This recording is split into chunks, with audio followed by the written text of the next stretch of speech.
Yes, the infamous Kia Soul.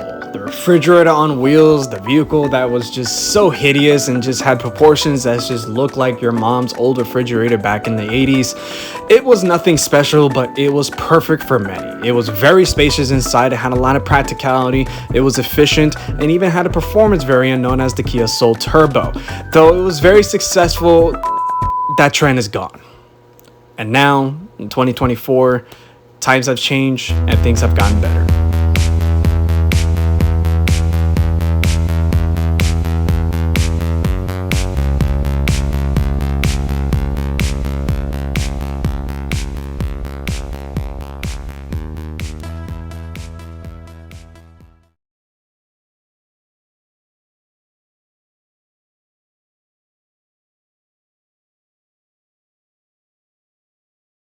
Super quick, guys. If you guys are interested in any Kia models at all whatsoever or any pre-owned vehicles, come check out Rickcase Kia at Sunrise, Florida. They have a lot of good deals going on, including a nice warranty package. Obviously, with Kia models, you can go all the way to 200,000 mile warranty if you like. So if interested, come check out Kia at Rickcase.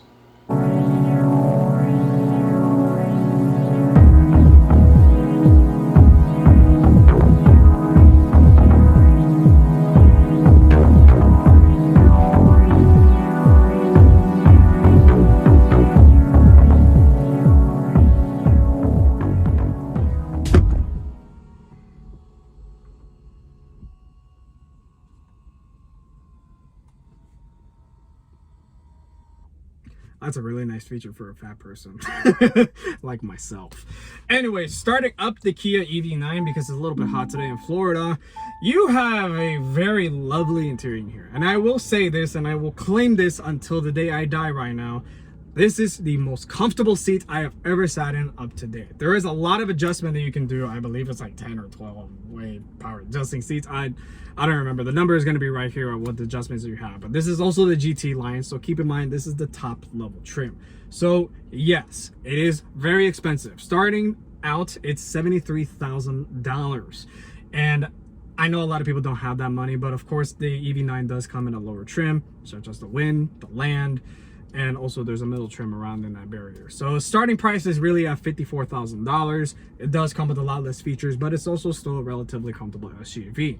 Now, when it comes to talking about the rest of the interior, you do notice that you have these dual screen setups that a lot of manufacturers have been copying recently. I don't mind the setup in here, honestly. It actually does look pretty nice, and it's not because I'm, working with Kia or anything like that. It's just, it's a nice setup that they've done over here. And it's very simplistic, but I like the assortments of buttons in here. The buttons in the steering wheel, though, are a little bit overwhelming. You do have your four-wheel drive lock, and you do have your drive modes as well. And you also do have your volume knob as well as your radio controls and other assortments in here with information that you can actually look at through your gauges.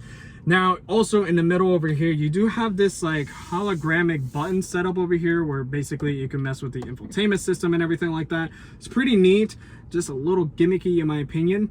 And you also do have your volume knob right here in the middle. So I like the fact that they come with the volume knob. That's something I'm very thankful for. And right here in the bottom, I actually don't mind this.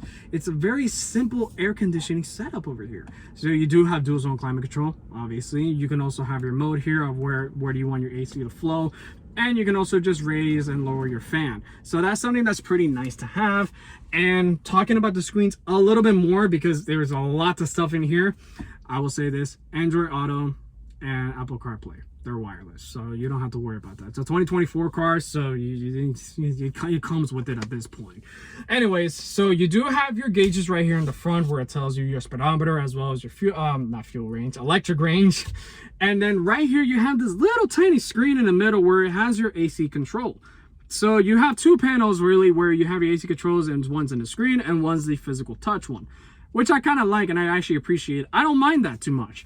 And then obviously in the middle, you do have your main infotainment system. Kia's infotainment system has been really good recently. It's very responsive. The speakers in here sound phenomenal, I will be honest with you.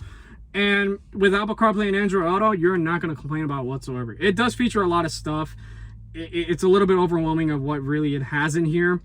But then also talking about the rest of the interior, you do have heated, ventilated seats for both the first and second row, heated and ventilated. You also do have two-way memory seats over here. You do have a heated steering wheel, and then you have this strange button.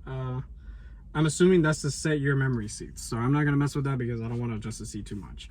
And you do have this gigantic weird shifter. It has your startup button in here. It also does have your drives and everything like that. And I will also mention before I forget, this does have a 360 camera. The resolution is great. You even have like this little feature where you could basically have like this like bird's view of the car where you can see the wheels turning and everything like that. It's freaking crazy. Like you can even like adjust around to where you want to specifically view the car. It's absolutely insane what comes with this car. And for $70,000, yes, I can understand why it's 70 grand. It is still expensive, don't get me wrong, but it comes, at least Kia actually thought about putting a stupid amount of features in here that can justify the price a little bit more. Talking about the center console area, you do have this little weird circle thing around in the center where it actually detects your fingerprint. I never knew about this until today when I was talking to one of the salesmen. And literally when you turn on the car can ask you who you are and everything like that. And you place your thumb or your index finger wherever you want inside that little hole and it will recognize that it's you. This has a fingerprint feature. I've never seen that in any car. The only way it works though, by the way, is through the app. If you purchase a Kia, obviously, and stuff. Genesis has it. Apparently other Kia models have it. I never knew a feature like this existing until today with the EV-9. So I think that's really cool. I think that's a cool little security feature if you really like that. So there you go. You also do have your buttons here where you have auto hold, you have your trail control, I think that's what it's called, and then you do have the ability to turn off your parking sensors if you like. Obviously some people don't like it, sometimes they get annoying and stuff and it beeps like crazy at times. You have the ability to turn that off. And you also do have a camera setting in here where you can actually have a nice 360 view of the camera, so that's something else that you can have. This interior has so much stuff in it, it's not even funny. And I'm just kind of breaking the surface of this, and this is a top of the line model. So it's quite overwhelming, honestly. For some people, it's going to be insane. With the seats too, this is one of my favorite features about the EV-9. You can actually have this little step stool come up to where it rests on your calves, and it feels like I'm a little baby right now because my legs are dangling off of the car. But it has it, and it's so cool, and I'm not gonna lie to you, it's really comfortable. The headrest over here, it's not a standard headrest. It's like this weird material in here, and when you rest your hand in it, it is so stupidly comfortable. I can just literally sleep in this car. The passenger side has the same amount of adjustments, so you're really going to be able to sleep in here with no issues whatsoever. On top, you do have your emergency SOS button right there. It doesn't say SOS for some reason, so I guess it's like roadside assistance or whatever. You do also have your sunroof here. There you go. That can also retract that back to its cover, and then you also have your main sunroof here. This is fixed, by the way, so it cannot come out or anything like that. I believe maybe the first one, okay, the first one can come out, but the second one is completely fixed, so correct myself on that one. And you also do have your Kia Connect button here, as well as your dome lights here, which are LED powered, so it's nice. It's gonna be nice and bright in here. And at night, by the way, this interior has a beautiful ambient lighting. I will try to record that if I can inside the parking garage. It is just magnificent. What I also want to say though is that in the mirror you do have a little camera, so in case you don't really like using a normal mirror, you have a camera that's built with the mirror. That's a new feature that a majority of other auto manufacturers are doing now. This car obviously has it, so it's a nice feature to have, and I genuinely really like it. It's pretty good. Right, now sitting in the second row seats of the Kia EV-9, I have a pretty good amount of space. Mind you, this is right behind my driver's seating position, and I actually have I think like 4 inches of legroom in back right behind me. So if I really wanted to, I could actually bring it up a little bit and I could still be perfectly fine. And my feet can actually fit under here. I have complained about a couple Kias that my feet cannot fit underneath the seat. Yes, I know some people may like, oh, it's not a big deal or whatever. It could be sometimes for some people. So I just wanted to inform, my feet can go underneath the seat. And that is at its lowest position, by the way. So just FYI. Anyways, what I do have in the back seat of the EV-9, I do have heated and cool seats as a GT line. And I also do have your actual triple climate control right here on top. So I can actually control my temperatures and AC and everything like that. So that's something pretty neat to have. What I do notice though, I don't have a way to open the sunroof if I actually wanted to. Surprisingly, for 70 grand, It doesn't have a feature that I can actually pull the thing up. I mean, I could be wrong. Maybe there is a button hidden around here that I can't see myself. But at the moment, what I have noticed, it's not there. But what I do also like, though, is that it has a gigantic storage compartment in here where I have a large cubby in here. So if I really want to just fit a bunch of stuff in there, I can with no issues whatsoever. And for some reason, I think this is supposed to do this, I can extend the tray out. So if I really want to just sort my food out here, if I want to just go to McDonald's and just put my food right there for a second while I'm just eating my fries, I can lay my burger there. It's pretty neat. So there's also other adjustments that you can make with the seat. You can obviously recline it back if you want. It's pretty comfortable. I would definitely not say it's not as comfortable as the front seats, of course, but it's relatively comfortable for what it is. I mean, you can even see my big gut. You can tell I'm comfortable. So, but anyways, as I'm reclining up, you can obviously bring it forward and backwards. And you have this little baby armrest right here where you could just place it and you could basically have a decent ride in here. The AC vent, of course, it's just right on top of you, so you can have it basically blowing right at your forehead. You would not have a problem. What I will say, though, there is an option for the EV9, specifically for the GT line, where you can actually have the electric power seats very similar to the first row of set of seats. You even have that little step stool that can go up and just comfort your calves as you just recline back. It's a really nice feature, but that will convey with the third row space. And let's jump into third row so I can show you what it's like. Right, now sitting in the third row set of seats. So I will say they are a bit more for the smaller side. Me being 6 feet tall, it's not the most comfortable spot. I could sit back here for a little short brief amount of time. If I really have to go somewhere and I have to sit in the third row, I can, but I would prefer not to. That's something I can say. What I will also say, though, and it's kind of to be expected, this does not have heated or ventilated seats in the third row. I mean, I've never really seen a manufacturer that has done that yet, so it's to be really honestly expected. But what you do have, though, in the back, you do have 2 cup holders here on the passenger side, and you do have 1 little storage compartment here, as well as a cup holder here in the back. What you also do notice is that you do have a USB-C port on each side. This car specifically only has USB-C, as well as the wireless charging port right there in the front. So just something to keep in mind of. I would definitely prefer having smaller children or smaller adults in the back of this car rather than maybe larger adults that are just around like 6 feet tall. It's a little bit too big. Oh, just wanted to point this out. You could actually recline the third row, by the way. There's this little strap right here. So if you want to just sit back, instead of feeling upright all the damn time, you can recline it back. So if you want to, of course, this takes a little bit of space up in the trunk. So obviously there's something to be aware of, but you can also just have this seat recline all the way back down too. And okay, I can live a little bit better like this. Yes, I'm more of a person that likes to recline. I like to show my gut out too much.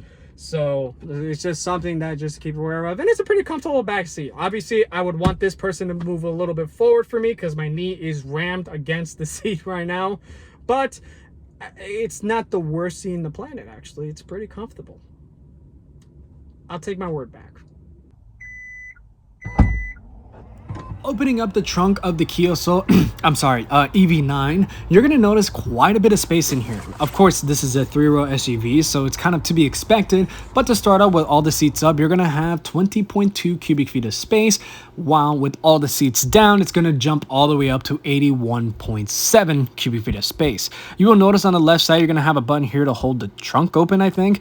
And you're also going to have like a outlet there. To put the third row seats up, you just have the strap to just pull it up, and to put it back down, you're going to just use the strap again to push it back down. On the right side, you're going to have the buttons here to actually put the second row seats down. It's just by a click of a button. However, to put them back up, you have to manually do that. There's also another way to actually put these seats down. If you want to just move it forward, it's just a click of a button and it will just completely move the seat forward. Or if you do want to actually fold these seats completely, you're able to manually do that also. Just use the strap and you're able to fold the seats down completely, but it will not be moved. It's fixed. So put that up, same exact thing, fold it up, and that's it. You will also notice an extra amount of storage in the front area since, of course, this is an EV vehicle. The batteries are below, but it's a little bit tight in there. So it's a little storage compartment where basically you can hold a couple groceries, maybe a couple other extra little things. You're going to also notice your windshield wiper fluid nozzle there. So that's where you're able to pour that, and that's pretty much it for the EV9. Talking about range really quick, as I'm not able to drive this vehicle, the EV9 GT line is the most inefficient one. If you're looking for a long range EV9, you're going to have to go for the light long range model that has a total range of 304 miles. So that's something to just keep in mind of. Now, the charging capabilities of these things, keep in mind, this is a battery pack that's more unique than compared to many other battery packs, such as maybe the Chevy Bolt. These cells are built individually to their own pack, so replacing them doesn't require the entire battery pack to be replaced. So that's something to keep in mind of. And the charging capabilities of most majority of Kias and even Hyundai vehicles, they're very quick to charge and they're very capable. So that does lead to my next question. How are you able to charge these things without really dealing with range anxiety? That's a big question that majority of people worry about. In the infotainment system, Kia and Hyundai, since they both are partners, pretty much you are actually able to actually look through the networks, through the navigation system, and actually find your charging ports to where you can go. So let's say if you are going to, of course, take a road trip and stuff, Kia actually has a network to where they have the fastest chargers around that you're able to charge. So going from Florida all the way to Texas, Kia has a network to where each charger is connected, and they will estimate all the mileage for you there. That way you can make sure that you can charge efficiently as well as making your trip efficient. So that's one thing that Kia has done very well compared to many others. I will say this, if you're looking for long range, the GT line is not the way to go. If you're looking for long range, get the light long range. It is going to be more affordable, and it's going to be more efficient, and you're still going to have an amazing SUV that you're not going to complain about. So if you're looking for an EV9, give it a shot and check it out. Until next time.